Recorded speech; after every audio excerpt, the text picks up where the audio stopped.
So, nagtaka ang doktor ko. Hindi siya naniwala na bakit ganun lang kadali ang pagbaba ng blood sugar, sa creatinine.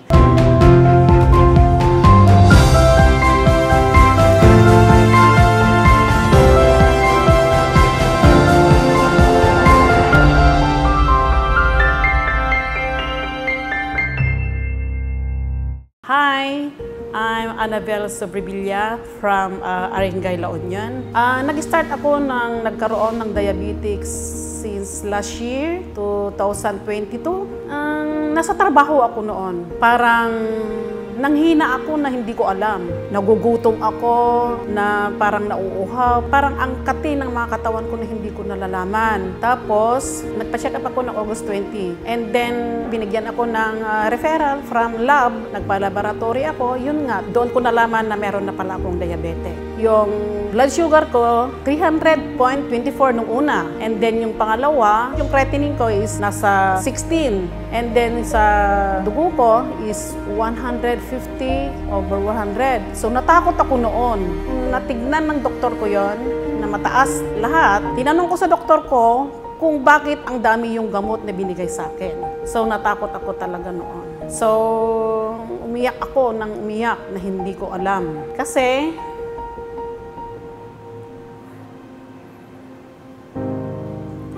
mahirap. Mahirap yung magkaroon ka ng sakit.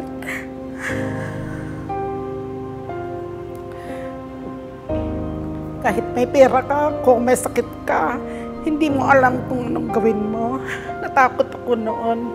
Kasi, alam nyo naman, di ba mahal natin lahat ang pamilya natin? Kaya dapat alagaan natin ang sarili natin. Nagsumikap tayo para sa mga pamilya natin, di ba? So, nagdasal ako. Dapat ang pinagdasal ko, hindi lang sana sa gamot. At kung may makakatulong sa akin, so, nagdasal ako ng nagdasal. Yung gabi pala na yun na yung bigay ng Panginoon.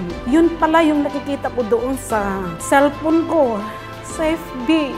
Yung Salveyo na yon, lumabas sa Facebook. Ang testimony ng mga napanood ko doon, nag-like ako doon, merong lumabas sa Messenger na paano niya ako matutulungan tungkol doon sa karamdaman ko. So, ang nasabi ko naman doon is magagamot ba niya yung sa diabetic, doon sa creatinine, mapababa yung high blood.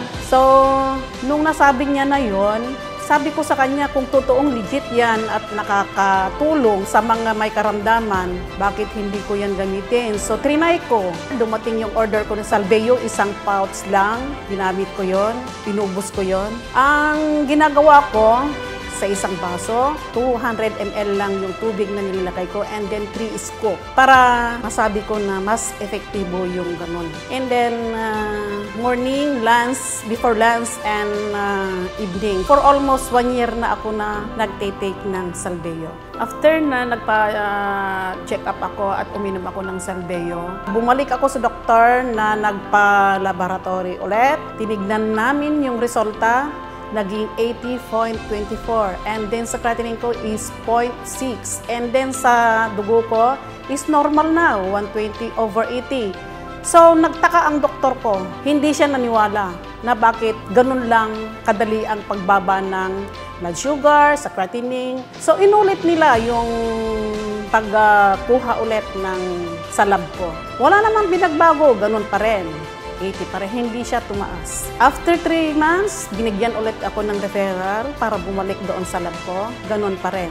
So, ibig sabihin nun, ang nag-maintain doon. Kasi nung after 3 months, bihira na ako gumamit sa gamot na niresita ng doktor ko.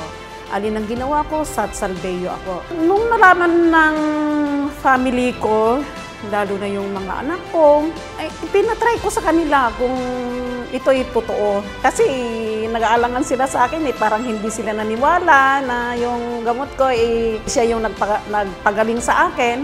Yung manugang ko, nagkatrangkaso, and then naubo. Pinatek lang namin ng Salveyo. Ang Salveyo ang nagpagaling sa kanya. Kwento ko lang yung isa kong kapatid. Once na, nung hindi ko pa siya napagamit ng Salveyo, hindi siya okay sa paglakad. Akala namin noon, siguro hindi na yan kasi stroke na siya. Akala ko noon, ang kuya ko, yun na yung kanya. Pero nung nag-take siya ng Salveyo, ayun na, lumakas, tumaba. Hindi lang yung kapatid ko, marami na rin akong na-share. Mga batchmate ko, mga kaibigan ko. Ang masasabi ko talaga sa Salveyo, ubod sa lahat talagang napaka-epekto. Ito'y sinishare po sa lahat ng mga kaibigan, hindi lang sa kaibigan, sa mga boss ko, sa relatives ko, batchmate ko, kung saan, kung isinishare ito. Laking pasalamat ako sa Salveyo, sa pagpagaling niya sa lahat ng naramdaman ko at natulungan ako at hindi lang sa akin, pati na rin sa kaibigan ko, relatives ko, mga batchmate ko. So maraming salamat sa Salveyo. Ako si Annabel at ito ang aking kwentong Salveyo.